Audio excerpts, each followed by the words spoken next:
Okay, sorry Okay. everyone. We are a little bit late because of some internet issue. So today is we have a special guest from Metaplex, Charco. And can you tell us a little bit about yourself and what you're going to show us today? Yeah, sure. Hi, everyone. You probably all know what Metaplex is. If you don't, I'm just going to do a short introduction of what Metaplex does. Basically, Metaplex is the, um, let's say, ground infrastructure for most of the tokens on Solana. We have created the first NFT standard and the first metadata standard for Solana tokens, which goes both for fungible and for non-fungible tokens. After that, we built a bunch of tools. Most recently, we built a PG tool suite, which enables basically anyone who wants to launch a token on Solana to do it in a wholesome and proper way. And yeah, as per usual, we are here to help developers have an easier time building on Solana. My name is Sharko. I am a BD and partnerships person in Metaplex, and yeah, I have been in the crypto space since 2017, going full time. Worked in the EVM ecosystem until I saw Solana in 2021, switched over, and ever since then, I've been helping different projects in the Solana ecosystem grow, find their way, and help them build their products. And yeah, that's basically it. A short intro. I just realized I need to restart my browser in order to be able to share my screen, which I'm gonna do now, and I'll be back in 10 seconds. Very Okay, soon. okay.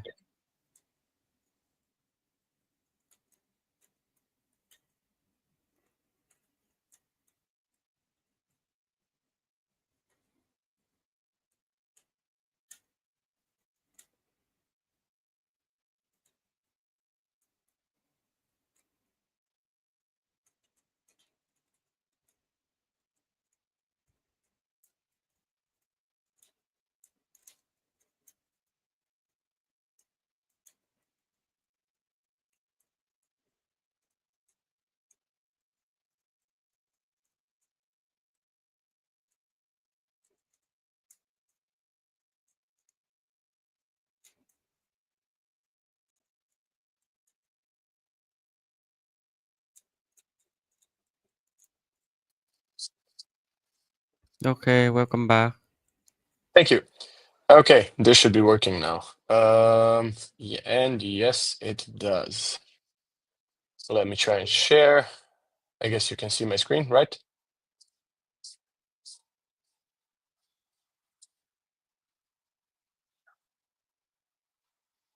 It should be working.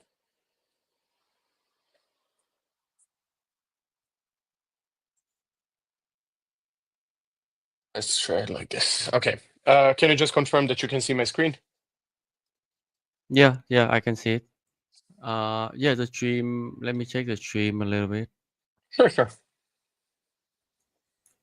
Oh yeah, everyone can see it too. Okay. Okay, good.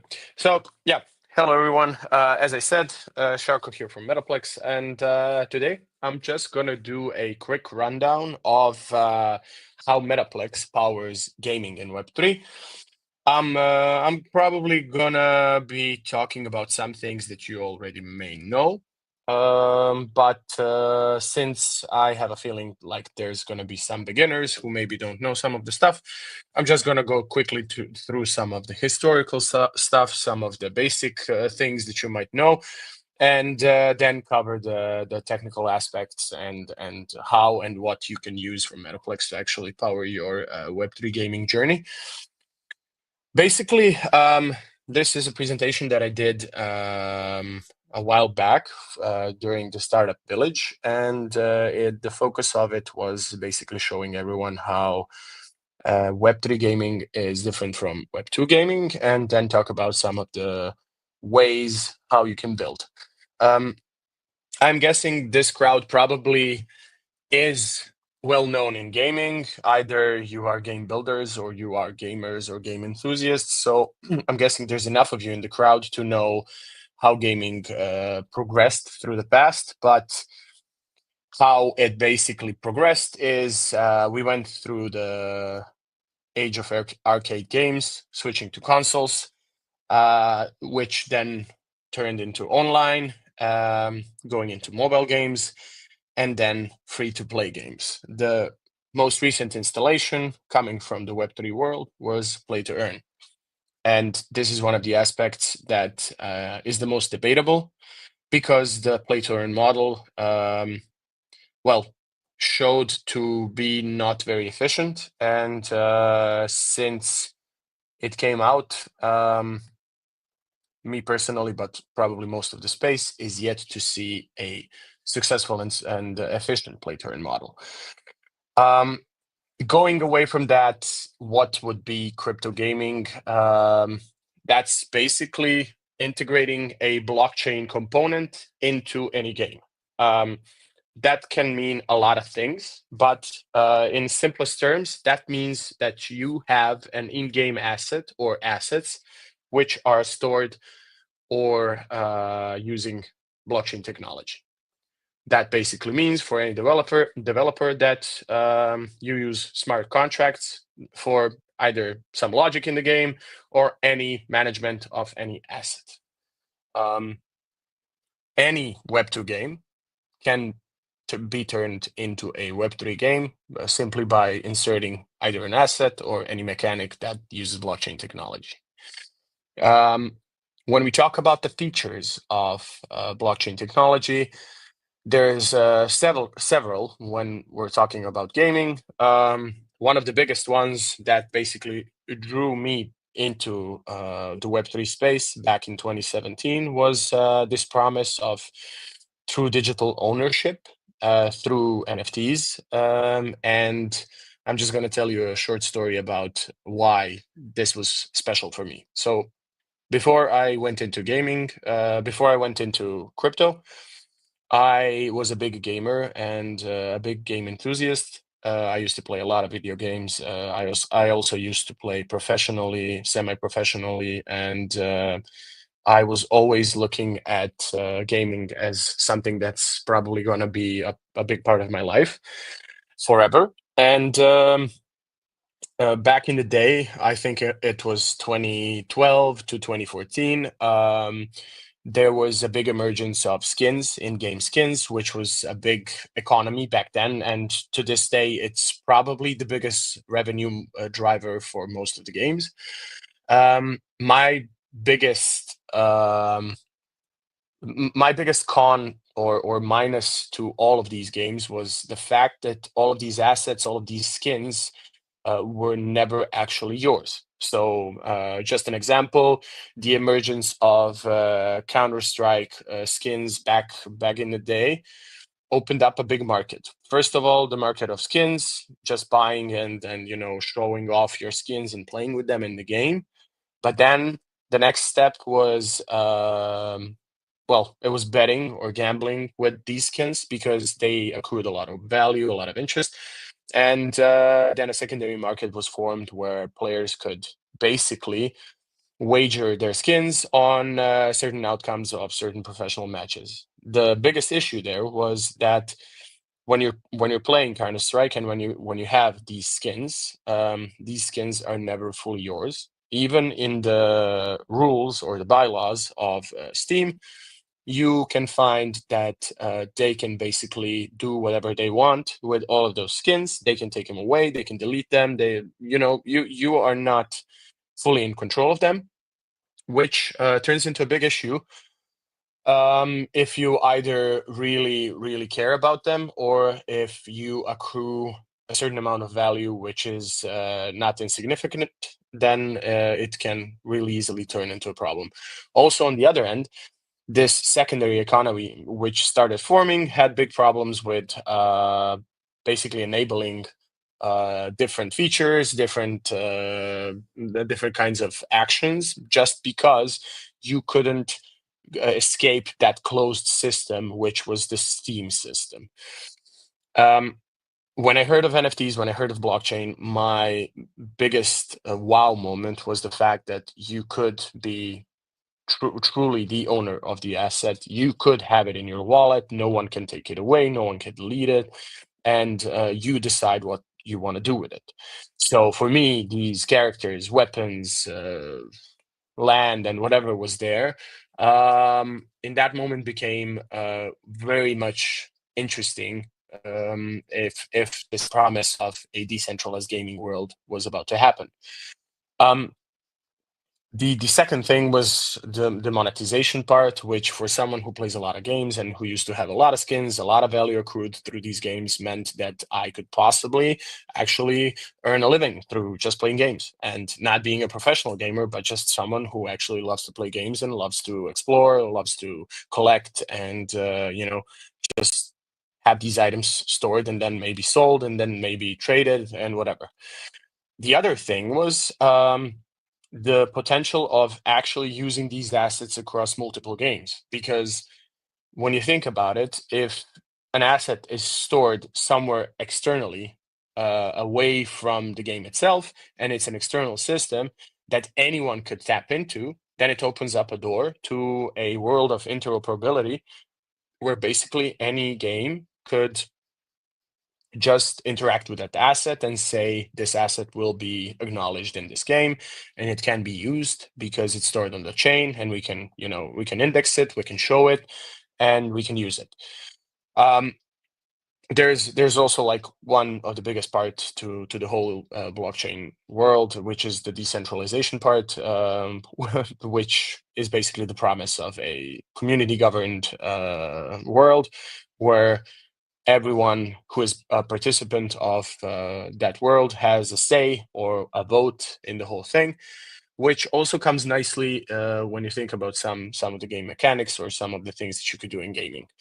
Um, so when we talk about top crypto games, I just listed three that come from the top of my head. I'm sure we can name a bunch of others who may also have more players or more value accrued or whatever. But I took some of the more notable ones. Axie Infinity, probably the most well-known name when it comes to crypto games, mostly because they were one of the biggest raises and one of the most prominent names when the whole Web3 gaming era started. They were also the first game to show how a uh, play to earn model isn't really easy to build up. They tried the first play to earn model, which I don't know how many of you actually know it. We can honestly say failed and showed a lot of flaws in the system, but the game is still alive to this day, being played by a lot of players to this day. And I don't know, I personally tried it. I'm not a big fan. I think it could be way better, but generally, it is a good showcase to actually look at it and learn as a Web3 game builder of how they went through several stages of building the game, several iterations, and I think they are a showcase of some of the biggest mistakes in Web3 gaming, but also some of the really, really cool ways how to actually showcase a really good Web3 game. Um, my first idea of what the perfect use case for blockchain in gaming was trading card games. When you think of Pokemon, when you think of Magic the Gathering, when you think of Yu-Gi-Oh, all of these games, all of these card games basically are ideal and very much suited for an NFT based economy where each card is an NFT. And as you collect the cards, you collect those NFTs. They're stored in your wallet. You're the owner of them, and you can do with them whatever you want. And that was my first go-to thought when I saw the NFT technology and what it can bring. And my idea was, okay, very cool. I think this is gonna make for such a good Pokemon trading card game on chain. And Gods Unchained was one of the bigger ones that came out back in the day. The game itself, quite good, quite interesting. Cool mechanics, very much something that I like to play back in the day. And it's also showcased, again, same as Axie Infinity, how a play to earn model is very hard to execute long term. And they also had the same problems as Axie Infinity, a very, very big rise in the beginning and then a steep fall afterwards because the economic model wasn't really thought through.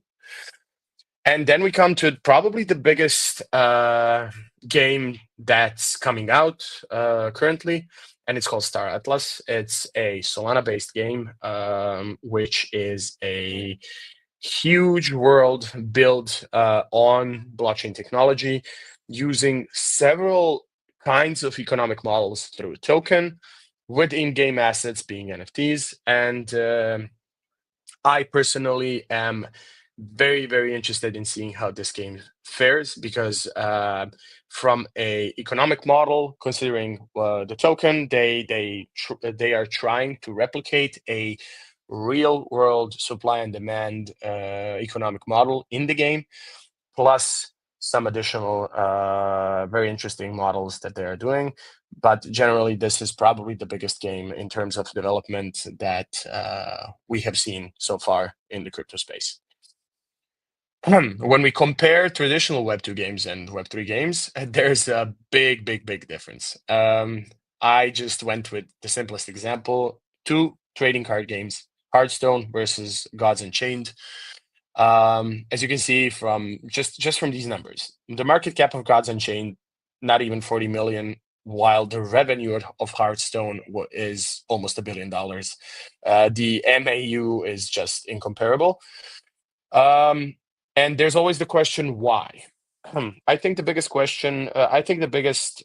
reason for this is the fact that we as a community, we as a ecosystem haven't matured enough as a technology, as builders, to actually make this as easy to play as this. The biggest thing why Hearthstone was so adopted was the fact that they came out with native applications for mobile as soon as possible, followed by the release of the app on the Battle.net store. And when you think about it, most games today are turning mobile. And if you do have a native app, which is easy to use, easy to install, very, very much a light process, then you know that you have the best chances to succeed. In terms of blockchain, we had through the years a lot of issues of making not just the games but any Web3 app easy to use, making them something that exerts as less clicks as possible to actually get the full experience. And this is something that I think Web3 gaming needs to work on. I do agree that in the past year and a half, we have come to a point where it's really a simple experience, much more simple than it was before, but definitely there's still some work to be done. So when we talk about these challenges that Web3 games have, I would say that these four that I listed here are probably the bigger ones. The sustainability of the economic models is something that still needs a lot of work. And I'm just going to say this because I had multiple experiences talking to different Web3 gamers where the same kind of question or a problem came up. And so when you build a Web3 game, you need to be thinking of a game first, and then and only then about a economic model. So the biggest mistake that most of Web3 games were making in the beginning was that they built a game around an idea of an economic model. But it should be the other way around, because you need to think of who is your audience. If you're building a game, whether it's a Web3 or a Web2 game, your audience is a gamer first. And then afterwards, everyone else. And your economic model needs to fit the game. The game needs to be fun, it needs to be playable, it needs to be simple, enticing, and then the economic model needs to fit in and make it better. What I saw so many times was someone thinking of a fun or an interesting economic model, and then trying to build a game around it, which made the game first of all secondary to the whole thing, which you can feel as a gamer when you try and play it. And the other thing was the whole thing just didn't work. Um, the other parts are, regulatory things, which are getting cleared up, but there's always the question of how do you value those items? Do you have to pay taxes on them? If you transfer them or sell them, what happens then? Those are the questions that are trying to be answered currently, but I think we do have the most positive regulatory climate that we ever had in the whole crypto space and in the Web3 gaming space as well. Yeah, I think I mentioned this, the technical barriers for mainstream users. When you think about it, your average Web3 user is used to way more friction than your average mainstream person who is interacting with any technology is. And this is something that we should be working on constantly, making everything as simple as possible. And of course, the biggest problem of crypto in general is the part of scams, speculations, low quality projects, and that's something that just comes with the age of the industry. As we mature, as the industry moves on, I'm guessing this will regulate itself, and it's going to get better as I see through the years that the projects have been more and more leaning towards quality, not so much quantity, and even the public is more scrutinizing on projects not delivering stuff, and I think that's just going to fix itself just through the years, and we don't really need to think about it all that much. um, so what's the bright future? What's to be said after all these issues? So I think the model that is going to be happening is that we are and will be evolving more and more from a play to earn model to a play to own, which is the fact that you can own your stuff in the game, and a play to create model, which is very fun when you think about it from a perspective of Minecrafts of this world and Roblox and similar games. When you do insert certain economic models into these games, you get a whole universe of parallel economy and secondary economy and possibility that you never had before. And if you are a creative person who can use games to create stuff, then with inserting blockchain into these, you have a real chance of showing something beautiful and actually earning from it and being recognized. Um, the other thing is that more and more traditional studios are adopting blockchain elements, are thinking about them. To be fair, if you are a Web2 game builder and if you are really big and good, you are disincentivized to use blockchain because blockchain will make you go out of your closed system. And if you do have a successful game and you are making a lot of money as a company, you don't want to open up that model to the public because you're losing power and you're losing the ability to actually fully change anything and everything. So there is the question of when will a triple A game studio from a Web2 ecosystem adopt the blockchain technology? There's always the question of when will GTA come out with some blockchain component and stuff like that. I don't think that's going to happen anytime soon because for them, it's that they would rather not do it because from an economical perspective, it makes more sense not to do it. But if everything is going to evolve in the same direction as currently, we are going to get more and more social pressure from gamers who will want that. And then at a certain point, I think the social pressure of the gaming ecosystem will be too big for all of those big traditional companies to actually ignore it. The UX did improve way beyond anything imaginable in the last year or year and a half, where we did actually manage to have a seamless wallet experience with you being able to log into a game with a username and password, just like a Web2 game, still have a wallet inside, still be able to operate all of those blockchain features. And of course, the fiat onboarding, which turned out to be very crucial for some games, adopting a lot of users just because they did enable someone to on ramp through fiat and then use all the blockchain features.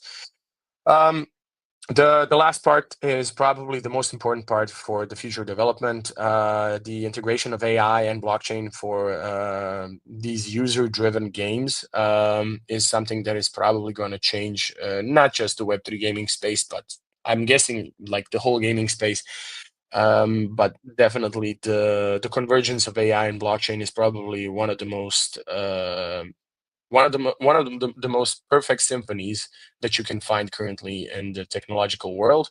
And for Web3 games, that just means that it's gonna get very interesting very soon. Now comes the part of me presenting how you can use Metaplex and basically what will Metaplex give you as tools that you can use to build your game and how you can progress. Yeah, basically, we have two very important NFT standards, which I'm going to mention, and you can use each one of them to build a game. The first one is called Bubblegum, and we just recently released a version 2 of this. So the Bubblegum program was designed to actually accommodate mass producers of assets. So back in the day when we created Bubblegum, we had a lot of questions from big companies who were looking at releasing a lot of on-chain assets. So we're talking millions. Like Nike wants to do a shoe collection and they want every shoe to be an NFT. That's multiple hundred thousands, millions of assets being created on-chain. Although Solana is very cheap to create assets, when you scale it up to millions, it becomes very different.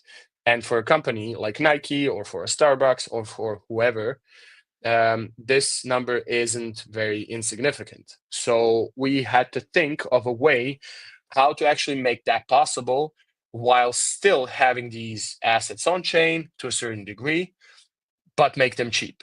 So we came up with compressed NFTs, and the program that enables them is called Bubblegum. Basically, these compressed NFTs make it possible for you to scale the creation of these NFTs into these orders of magnitude, just because we restructured the way that we stored the data on chain. Some of the notable games that use Bubblegum is Photo Finish, which is a game that has a very big user base and is quite fun to play, and not just from a mechanical perspective of the game, but also from the community perspective, also from everything that's happening around it. And then we have, of course, Star Atlas and Nine Heroes, which is one of the most fun games that I've tried on chain. So, as I said, one of the biggest issues of Bubblegum when we created it was that these NFTs were static, and to use them, basically you had to build a lot of middleware if you wanted to have certain in-game mechanics using these assets. Because the standard back in the day was created just for launching assets and not for making these assets, how to say it, very agile in terms of what they could do. We had to rethink and add on to Bubblegum to make it more interesting for certain functions, mainly for some of the gaming ecosystems and some other ecosystems. So what does Bubblegum V2 have? It's basically It's a fast and scalable, cost-effective minting for NFTs, which you did have before, but now we also went one step further. And the idea was to insert the possibility of custom logic into these compressed NFTs. You can also see here that if you want to create 1 million NFTs, you can do it for just zero point 0.3 Sol, which is basically ideal for a large scale gaming economy. So the problem was high cost, slow transactions, royalties enforcement was impossible with CNFTs, and yeah, the limited asset interoperability was a big issue across gaming ecosystem. So we came up with the solution where we just upgraded Bubblegum into something that could basically secure the royalties, that could do cross-game asset usage, and keep that affordable and scalable minting that we had before. We just, built it up a bit more. The key features of Bubblegum V2 is royalty plugin, permission plugin, asset data plugin, and the POA Plus, which is basically the enhanced event and achievements tracking. So when we talk about royalty plugins, that means that when you create CNFTs, you have the automatic royalties plugin, which enables the creators to actually earn from these assets, which is ideal for these games. If you do want to send those assets in the game and continue earning from them, you are going to use that royalty plugin. The permission plugin is probably the most interesting one because that gives a game developer the ability to actually use the asset in a certain way in the game for certain mechanics, enabling you these events like freezing, burning, and transfer control, which means if you're doing something in a marketplace, if you're transferring a certain asset from a player to a player, if you want to create a new item by burning an old item, you can now do it in game just with these functions. You don't have to build some middleware, and it's everything's done on chain, and it's way more easier to actually execute on this. The asset data plugin is also probably the second biggest one, which enables storing in-game stats and attributes on the NFTs. In layman's terms, let's say you have a gun in Counter-Strike, and that gun is a compressed NFT.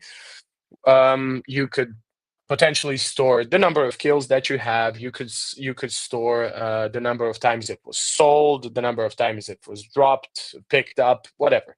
So, and everything that you do store as data is directly stored on that item, meaning that that gun, if you keep using it through the years and you collect a lot of kills, it could potentially grow in value just because it has that data that keeps accruing from being used. Same goes for characters or any other game asset that you can imagine. Well, we can broaden this by talking about the use cases. I think most of you now have a pretty clear idea on where this could go. In terms of royalty plugins, skins, weapons, collectibles, you name it, creators can earn royalties on resales. There's obviously big opportunity in cross-game integration. And in terms of esports and tournaments, there is a big revenue model to be had by implementing this, where teams and events can actually just keep on earning royalties and have an additional revenue stream from that. When we talk about the permission plugin, as I said, you could be renting items. You could pull out seasonal items. You can have asset recovery. You can have merging items. You can have whatever you can think of, just because these functions are now enabled. And when we talk about the asset data plugin, you can track the stats. You can have a limited reveal item. So yeah, there's a bunch of stuff that you can do. Soulbound items and so on and so on. Why would you be incentivized to actually use Bubblegum V2? I think that's pretty clear. I think I mentioned all of the pros, and it's not that hard to actually understand now why Bubblegum V2 is very interesting to most of the newer gamer developers who are actually approaching us. But basically, in layman's terms, it's cost effective, it's scalable, it secures royalties, and it has so many mechanics that were impossible before. But there's another side and another idea. So what happens if your on-chain assets need more native capabilities? What if you're building a game that doesn't really need mass production of these in-game assets, but you're looking for even more mechanics, even more possibility? Enter Metaplex Core. So Metaplex Core is the newest NFT standard that we produced, and it came out sometime a year ago now. And it's probably the most versatile, agile NFT standard currently out in the blockchain space. So what it does, it consolidates metadata and ownership in a single account, which is very different from the way it was done before. The biggest, probably the biggest advantage to Core is the fact that we significantly lowered the cost that you had before to create an NFT, around 90% less than it was before. It has built-in royalties for creators and developers. It has a first-class collection management for batch operations, and it has one of the biggest things to come out for NFTs currently, and it's the plugin system. The plugin system basically enables you to think of custom logic. Whatever you can think of that is programmable as logic, you could, in theory, apply it to a Metaplex Core NFT. That is basically huge for NFTs because whatever you can imagine, you could apply it to an on-chain asset, and that's something that wasn't really possible before. And it opens up a door to a really, really creative usage of NFTs, especially for game developers. That means that you can do a lot of stuff very, very, very easily. What's that like? What's that one thing that makes that difference for every gamer and game developer is basically, these on-chain assets that can progress in the game, that can change, that can evolve, that can live, so to speak. And when we created this, it was probably the only standard that could do something like this fully to this extent on Solana. I created a very simple example of how you as a developer would interact, or what would happen in a very simple gaming scenario. So this is a Pokemon example. We have Charmander, which is a small Pokemon, fire type, which enters in a fight. So we have our smart contract logic. We know we're in a fight, and this fight will earn us XP. And one of two things can happen in this fight. We can either win the fight or we can lose the fight. In the case of losing the fight, the Pokemon will get hurt, which means the asset is going to get updated, and the stat of health is going to be lowered, which means we need to heal that Pokemon up. So we're going to use the update plugin, use the item, if available, of course, and it's going to activate the item. The item is probably going to get burned, and the update plugin is going to update our NFT of the Charmander and raise his health up. In the event that we won the fight, we are going to use the update plugin to level up the Pokemon. XP will go up. If it goes over a certain threshold, which is also written in the smart contract, the update plugin is going to get triggered again, and it's going to evolve our asset, which means the asset is going to change. It will need to change. And at that point, we are going to trigger the update asset plugin, and it's going to change the asset from a Charmander to a Charmeleon. And that's probably the most simple way of demonstrating how Metaplex Core works in a simple gaming asset environment. Yeah, I think that's it.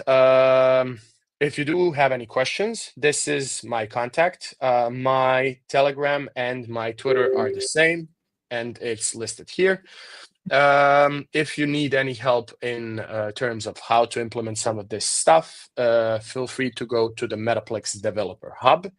All of the docs are really simple to use. I keep hearing from several developers that our docs are really good to use. So yeah, just feel free to go there, read about it. If you do have any questions, feel free to reach out. I'm always available. And yeah, thank you for the time. Thank you, thank you. Yeah, I think that was really great like section. I hope like we can involve you more with the game jam. So Absolutely. anybody, Whenever you need yeah, help. okay, awesome. Are you in the Discord yet? Like I can ask you the mentor role if anyone has the question. I'm not, but yeah, we can coordinate after this call to get added. Yeah. And yeah, if I can help anyone, I definitely will. Also, guys, one thing to mention, if you do use Metaplex or are intending to use Metaplex, I would encourage everyone to go into the Metaplex Discord channel. We have a lot of DevRels there ready to help any developer who is stuck or needs some advice about implementing something. So that's probably the simplest way to get to the fastest answer. Awesome, awesome. Anybody have any question? So usually we have a mini game in the end of the workshop for everyone to join. Mhm. Yeah, so yeah, I give them like a $5 if they win. And Ah. so far like in the Discord, like there's a girl and she's like a digital artist and she keep winning like like 1 week in the row already. Nice. Yeah. So yeah, so anyone have any question or we can move to the game?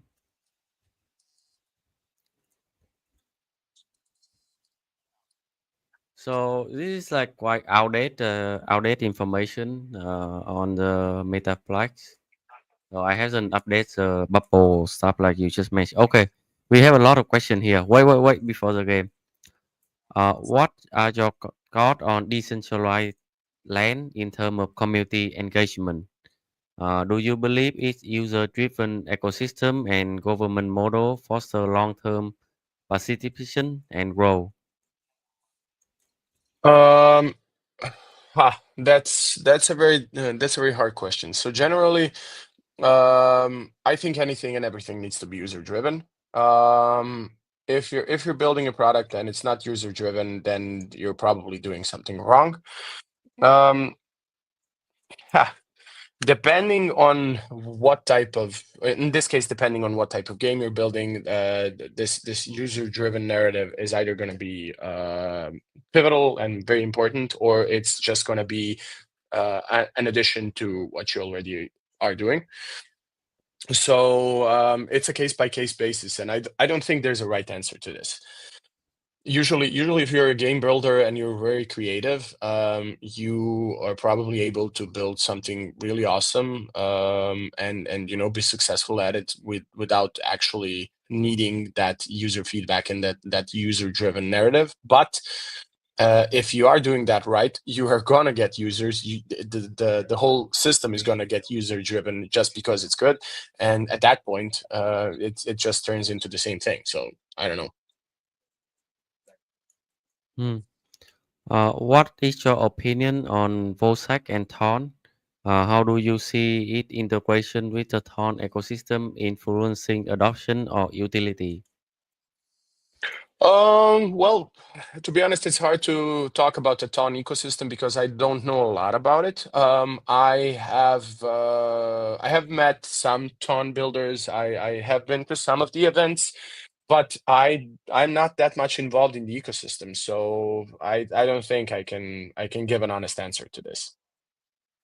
Hmm. How do Solana you Max is here, view? Solly. Oh, yeah, I was in the blockchain in 2017 too, right? But anyway, so continue with the question. How do you view CNFT in comparison to 2022 era token? Are they offering something fundamentally new, Oh, or they are just variation of earlier token type with upgrade branding? well, it's a bit of a different thing. So I think Token 22 was mainly created for RWA scenarios, and from what I can gather, RWA projects do tend to gravitate more towards Token 22. But CNFTs were made specifically for these types of mass-produced assets. Like you still can get way more out of CNFTs than you can get from Token 22. So if we're still talking about gaming, then definitely CNFTs. If we're talking about some other use cases, then in terms of the RWAs, you could probably make the case that Token 22 is something that's interesting. I think most of the people here are more into gaming, so I definitely recommend using CNFTs there Hmm. or core.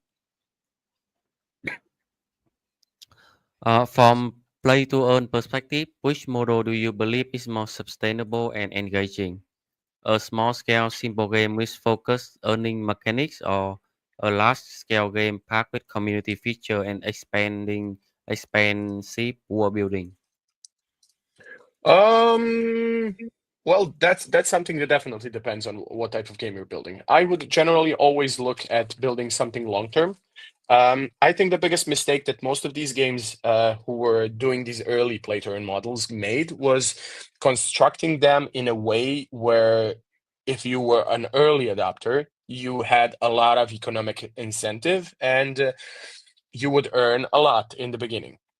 The mistake there was the fact that after that like early success, which drove all of the early adopters because of the promise of big economic value, died down, all of these tokens had the same trajectory because most of these early adopters just started exiting because they earned enough. And of course, in terms of marketing in the beginning, that's going to help you. You're going to get a lot of users, a lot of attention. But the problem is, if you're building for long term and if you want that game to succeed and be there for years, this model is going to probably destroy you at the end. So I would definitely always recommend trying to balance between early incentives and long-term sustainability. And that's a really hard thing to do.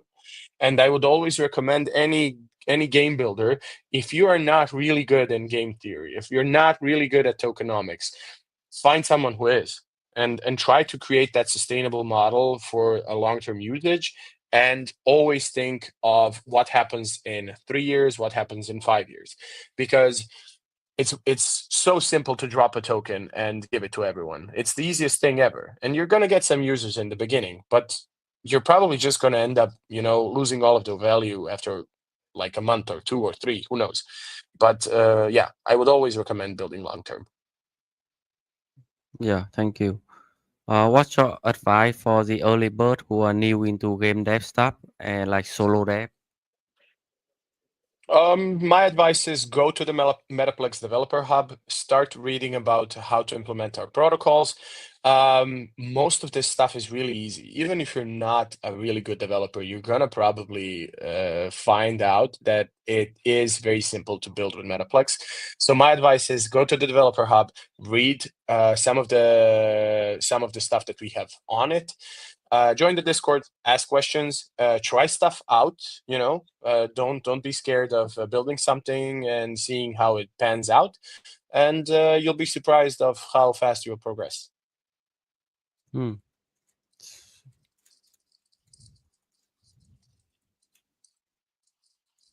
So Ovi, you got a lot of good questions today. So I will give you a reward and give you like a tip. So $5 because like I think you have a lot of good question and you I agree. Good questions yeah. coming out. So yeah, I will keep OV like $5 for and if okay. So I think we can have the game now. Everybody ready?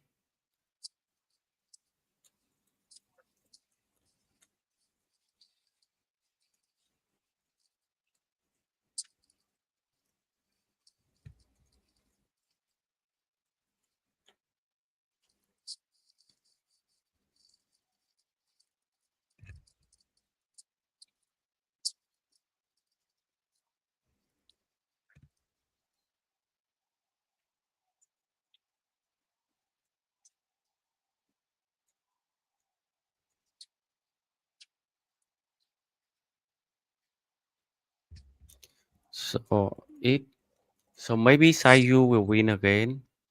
We never know.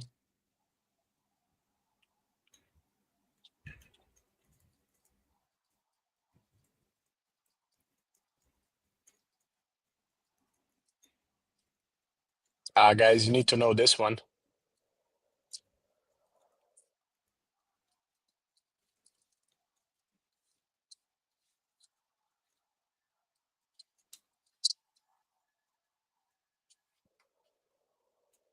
Ooh, I honestly think like everyone would get this right, but like yeah, we got Oh, three people you got should have known wrong. this one. You should have known this one. Yeah.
Oh, John win! Congratulations! Oh, Congratulations. Sayu. Very good. Yeah, Sayu is so close, but like she dropped to second place now. Okay, congratulations. Yeah, so You today I got some good think questions there. yeah. Well, I did my homework. Like, You definitely did. yeah. I mean, we want to like have the guests to have the best experience on the game jam workshop and Yeah. yeah. Well, I gotta run. I have a call starting soon. Mm. Well, it already started, but it was a pleasure being here. And guys, if you ever need me to join again and talk, feel free to invite me. Thank you for the invite. It was a pleasure. And yeah, see you on the next one, I guess. Yeah, see you soon. Thank you. So I think we can end it here now. So bye bye, everyone. Thank you, guys. Bye.